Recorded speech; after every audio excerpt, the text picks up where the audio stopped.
જે પ્રકારથી બીજું એ જાણવું છે કે રાજકીય બાબતોમાં આ ચંદ્રગ્રહણની અસર ભારતમાં શું થઈ શકે છે રાજકીય બાબતોમાં?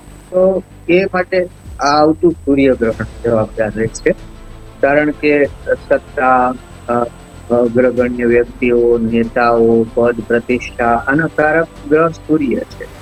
તો 21નું જે સૂર્યગ્રહણ છે એ એના માટે ચંદ્રગ્રહણ કરતા વધારે જવાબદાર રહેશે.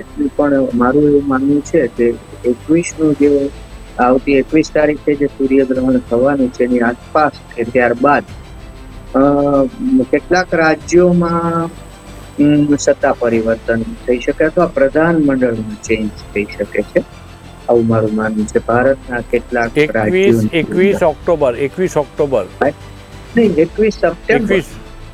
હા, 21 સપ્ટેમ્બર સૂર્યગ્રહણ. હા, અને એની આસપાસ અથવા એ પછી, હા, અથવા આસપાસ અથવા એના પછી એ કેટલાક રાજ્યોમાં પ્રધાનમંડળમાં પરિવર્તન આવી શકે અથવા સત્તા પરિવર્તન થઈ શકે છે, એવું મારું માનવું છે.